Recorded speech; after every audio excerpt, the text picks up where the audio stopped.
Quando nós falamos sobre funções inorgânicas, nós temos um grupo de 4 funções inorgânicas: os ácidos, as bases, os sais e os óxidos. E a gente começa o estudo das funções inorgânicas com o conceito de Arrhenius.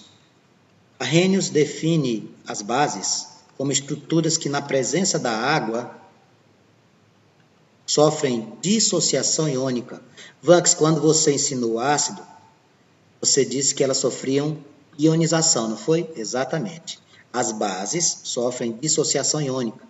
Os ácidos, se você puxar pela memória, eles liberam o cátion H+. As bases, elas não têm referência com cátions, eles têm referência com ânions. E quem seria os ânions, Vanks? O nosso ânion seria a hidroxila, tá? Seria a hidroxila. Os ácidos, H+, as bases, o H-. Existem classificações, que nem aquelas classificações que você fez para os ácidos? Existem. Existem várias classificações e eu irei apresentar para você hoje estas classificações. Eu alerto o seguinte: o estudo das bases é mais simples do que o estudo dos ácidos, tá? Nós vamos ter a primeira classificação aqui, que eu vou colocar para você aqui, a classificação quanto ao número de íons. Os íons, no caso das bases, são íons negativos, tá? No caso aqui é ânion. Quem vai definir a quantidade de íons, ou seja, os ânions que vão sofrer a dissociação iônica, é a quantidade de hidroxilas. Então, nós vamos classificar em alguns subgrupos. Nós vamos ter a monobase, nós vamos ter a dibase, teremos a tribase e teremos tetabase. Como você é muito esperto, você já deve ter percebido que o prefixo dessas palavras é o que vai definir a nossa condição. Mono lembra 1, bi 2, bi 3 e tetra 4. Então, o que seria monobase? Uma hidroxila, NaOH. De base, 2 hidroxilas, CaOH2. Por gentileza, não esqueça de colocar a hidroxila dentro do parênteses, porque senão fica o 2 só para o hidrogênio.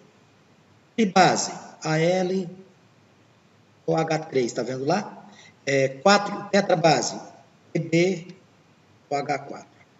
Estas seriam, portanto, as subdivisões da classificação inicial, quanto ao número de íons. Com relação ao número de íons mono, di, tri ou tetra, isso aqui vai também trazer para nós uma nova classificação, é com relação à solubilidade.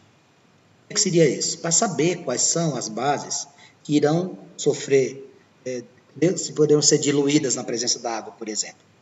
Então, vamos ter o grupo das bases solúveis. E nós vamos ter o grupo das parcialmente solúveis. Parcialmente solúvel vai dissolver? Vai, só que com um grau de dificuldade maior. E nós vamos ter um grupo das insolúveis. Então, para efeito de solubilidade, nós temos a classificação que circula, que orbita onde? As solúveis. Quem seriam as solúveis, Max? Todas as bases da família 1A, mais o hidróxido de amônio, NH4, H. Dá um exemplo. K ou H. Quem é o K? Potássio. Isso aqui é uma base da família 1A? Sim, potássio da família 1A. Hidróxido de potássio é o nome dessa base. Daqui a pouquinho eu vou falar sobre a nomenclatura. Então, solúveis. Quem são as bases solúveis? Família dos metais alcalinos. Mas quem? Hidróxido de amônio. Parcialmente solúveis, Max. Parcialmente solúveis seriam as bases da família 2A. Quem é a família 2A? Metais alcalinos terrosos. Se você pegar a tabela que você recebe numa prova, metais alcalinos são quem?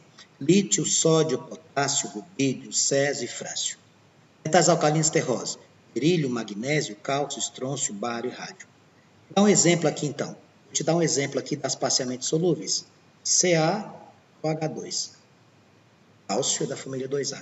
Você deve ter percebido o seguinte: família 1A, uma hidroxila. Família 2A, 2 hidroxilas. Família 3A, 3 hidroxilas. E quem são as insolúveis, Max? As insolúveis, as demais. Tá? Vou pegar um exemplo aqui. Vou pegar aqui a prata, a GOH, hidróxido de prata. Aqui é insolúvel. Tudo bem? Vamos lá. Continuando esta linha de raciocínio, eu vou apresentar para vocês agora o grau de ionização. Eu tinha mostrado para vocês, na aula envolvendo ácidos, que os ácidos divididos em hidrácidos e oxiácidos poderiam ser fortes, moderados ou fracos.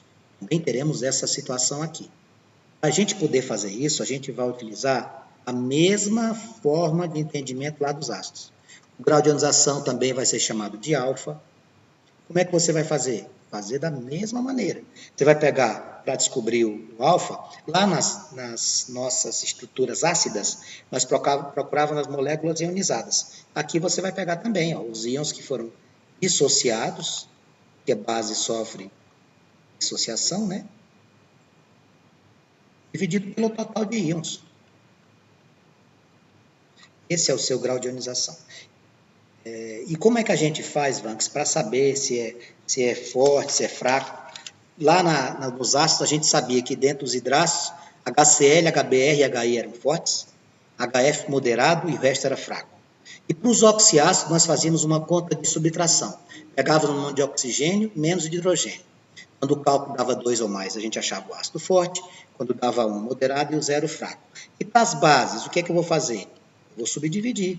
Eu vou colocar aqui quem é base forte, e você vai saber em relação às demais. Por exemplo, quem é base forte? Efeito de bases fortes serão bases fortes 1A, família de metais alcalinos, e 2A. Detalhe, a família do 1A é mais forte do que a família 2. Tá? As bases formadas pela família dos metais alcalinos é mais forte do que a dos metais alcalinos terrosos. Tudo bem? Só que nós queríamos alertar que existe uma exceção aqui. Nosso amigo magnésio, ele é da família 2A. A princípio, ele teria que ser classificado como o quê? Uma base forte, e não é. A base hidroxialumínio é considerada uma base fraca. Fique atento. Existem algumas observações que a gente vai fazendo no decorrer das aulas, como, por exemplo, existe um elemento da família, olha aqui, outra observação importante. Existe um elemento da família 2A que ele não forma base. Ó, quem é o Be? Berílio. Que família que ele é? Família 2A. Então, ficaria Be ou H2. Ó, isso aqui não existe. Não existe essa base. Olha que interessante. Essa base BeOH2 não existe. Ó. Você pode esquecer. Tá? Vamos lá. Então, só para a classificação, só isso? Só isso. O que é que eu vou fazer contigo agora? Agora eu vou te apresentar a nomenclatura das bases. A nomenclatura das bases é mais fácil do que a nomenclatura dos ácidos. Por quê? Você vai fazer simplesmente o seguinte, você vai escrever a palavra hidróxido, isso aqui vem de quem? Da hidroxila. Você vai colocar o nome do elemento, e aqui na frente você vai acrescentar hídrico. Vou colocar aqui alguns exemplos, e vou fazer junto contigo. Tá? Observe que propositadamente estou colocando aqui uma hidroxila, 2 hidroxilas e 3 hidroxilas, para chamar a atenção de quê? Esse meu amigo aqui é da família 1A, por isso que ele tem um hidroxila. Esse meu amigo aqui é da família 2A, esse meu amigo aqui é da família 3A. Quer dizer, então, Vanks, que dependendo da família do metal, eu formo a base, eu vou ter o nome. Quantidade, além do nome, a quantidade de hidroxilas, exatamente. Quem é o K? É potássio. Então, esse moço aqui é o hidróxido de potássio. Ca é o quê? Cálcio. Isso aqui seria para nós hidróxido de cálcio. Al é o quê? Alumínio. Hidróxido de alumínio. Pronto. Essa aqui seria a nomenclatura. Só que existe, moçada, algumas situações que eu queria alertá-los. Elementos que possuem NOx variável. Por exemplo, ó, o chumbo pode formar base com 2 hidroxilas ou com 4 hidroxilas. E aí, Vanks, como é que fica o nome? Hidróxido de chumbo 2, hidróxido de chumbo 4. Eu também posso utilizar oso ou ico. Como assim? Vou te mostrar. Se acalma aí que eu vou te mostrar. Ó, NOx variável. Quando acontecer isso, veja a variação que vai acontecer. Vou pegar aqui o chumbo com as 2 bases que ele pode formar, para você fazer junto comigo. PbOH2, PbOH4. Como é que ficaria o nome dessas crianças? Vou te mostrar. Quando acontecer isso, você vai ficar com hidróxido de chumbo 2. Hidróxido de chumbo 4. Existe uma outra variação. Eu vou pegar um outro exemplo aqui de um outro elemento que tem essa característica, o ferro. O ferro com NOx variável, ele forma FeOH2 e forma FeOH3. Vanks, onde é que você quer chegar? Eu quero chegar ao seguinte. Existem duas maneiras de você escrever o NOx dessas crianças diferentes. Esse aqui seria quem? Você já aprendeu. Hidróxido de ferro 2 e o outro, hidróxido de ferro 3. Você disse que tinha uma novidade com relação a essa nomenclatura das bases com NOx variáveis? Tem, deixa eu explicar para você.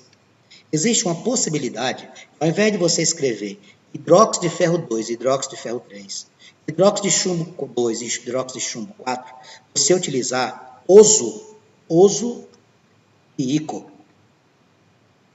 Oso para o menor e ico para o maior. Como assim? Você poderia chamar isso aqui de hidróxido ferroso. Olha que legal. Hidróxido ferroso. E aquele que tem o NOx maior ficaria hidróxido férrico. Você lembra que a gente, quando vai fazer a nomenclatura dos oxiácidos, a gente precisa olhar para o NOx do elemento central? Pois é exatamente isso que a gente tem que ter cuidado aqui. Tudo bem? Vamos lá. A próxima abordagem que eu vou fazer com você aqui é que nós temos na química alguns indicadores. Como assim? Você vai num laboratório, você não vai, para saber se uma estrutura é ácida ou básica, sair bebendo, sair tocando a mão para ver se queima. Não é assim que você deve fazer. Existe o que a gente chama de indicadores. Existem vários indicadores.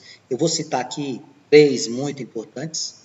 Vou fazer uma tabelinha aqui para você entender o que eu estou falando. Existem indicadores que vão aparecer para nós conforme a coloração. Você não precisa beber nem tocar para saber se tem características ácidas ou básicas. A característica da acidez é pH baixo. A basicidade é pH alto. Quando eu digo que alguém é ácido, é porque o pH dele é baixo. Exemplo, vamos. O café, o suco de limão, essa galera tem um pH baixo. Vou colocar aqui o alaranjado de metila. Vou colocar alguns indicadores aqui para a gente trabalhar. Tá? Alaranjado de metila. Ah, eu já ouvi falar disso. Claro que já. Alaranjado de metila. Segundo indicador que eu vou colocar aqui, o papel de tornassol. Nós temos no laboratório aqui, a gente testar. E a fenolftaleína. Essa fenolftaleína, se você não tiver, você pode pegar o repolho roxo, coloca um pouco de água, passa um liquidificador, e você com aquele suco que você faz do repolho roxo e água, para você fazer os testes como fenolftaleína. Quando você coloca o alaranjado de metila, presta atenção, quando você coloca o alaranjado de metila numa estrutura, se ela ficar vermelha, é porque ela é ácida. Olha só que legal. Você coloca o alaranjado de metila. Ficou num tom vermelho, característica ácida. Se ficou num tom amarelo, a estrutura é básica. Você coloca o tornassol, papelzinho de tornassol. Se aquele pedacinho de papel de tornassol que você colocou ficar no tom rosa, a estrutura é ácida. Se ficar no tom azul, é básica. Aqui está parecendo a Damares, né? Aquela ministra. Mulher de rosa, homem de azul. Fenolftaleína. Se você colocar no ácido, fica incolor. E se você colocar na base, assume a coloração vermelha. Esses indicadores, laboratório não pode viver sem indicadores, porque senão você vai ficar confuso, não vai saber o que é que precisa fazer dentro do laboratório. Bom, no item de número 5 da abordagem teórica de nossa aula, eu vou te trazer as condições que a gente encontra as bases. Quais são as suas principais características, né? A gente consegue olhar para uma base e dizer assim, olha, a base tem como característica isso, isso e isso. Bom, o que a gente poderia fazer? Primeiro, o que a gente pode lembrar? O ânion é hidroxila. sofre dissociação. O cátion, quando você faz na base, a parte positiva é sempre um metal. Metal alcalino terroso. O que mais? O sabor da base é um sabor adstringente. Então, um sabor adstringente. Quem já deu uma mordida numa banana verde, sabe o que é o sabor adstringente. Quando você coloca as bases em solução aquosa, ou seja, na presença da água, ela é uma boa condutora de corrente elétrica. Quando você coloca na solução aquosa, ou seja, na presença da H2O, as bases vão te possibilitar a condução de corrente elétrica. Uma base sozinha não conduz corrente? Não. Bem, no item de número 6, eu vou trazer para vocês, na nossa abordagem teórica, a reação de neutralização.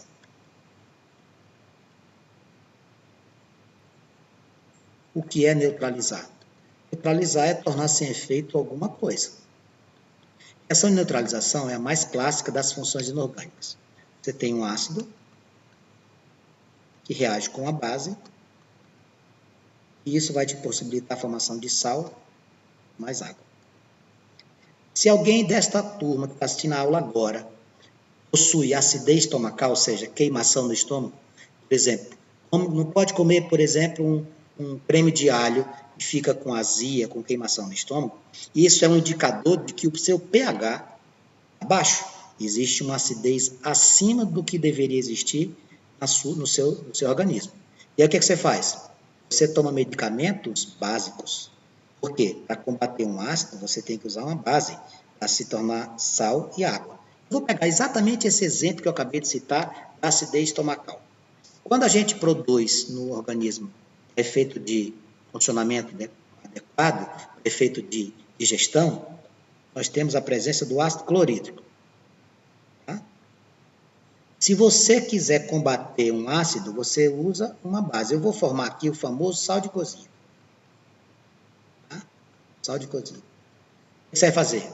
Você vai pegar o Cl do ácido e o Na da base e vai formar um sal. NaCl. E você vai pegar o hidrogênio e vai juntar com a hidroxila. Vai formar água. Ácido, base, sal, água. Qual é o nome dessa reação? Reação de neutralização. Antes eu queria que você falasse um pouco mais aí dessa história de acidez estomacal, porque eu tenho muita azia. Você tem que ter um cuidado todo especial com a sua alimentação. Ó, quem tem a presença do ácido clorídrico em excesso no organismo, HCl, o que você vai fazer? O que a gente usa aqui? Você vai combater essa acidez como? Para você combater essa acidez, você tem no mercado, muito comum, no mercado farmacêutico, na venda dos medicamentos, duas bases. Eles gostam muito de hidróxido de magnésio, eles gostam muito de hidróxido de alumínio. Existem algumas medicações que já trazem os dois juntos. Então, você que tem azia, pode dar uma olhadinha no medicamento que você toma. Ou ele é a base de hidróxido de magnésio, ou ele é a base de hidróxido de alumínio, ou ele tem os dois juntos, tá? E agora a gente vai apresentar para você uma classificação interessante aqui. Isso aqui é muito interessante. Eu vou anotar, apesar da aula falar sobre bases, preciso citar para você que tem ácidos com uma nomenclatura diferente. Orto, meta e piro. Eu já vi isso lá na química orgânica. Pois é, mas a gente vai ver aqui também na inorgânica.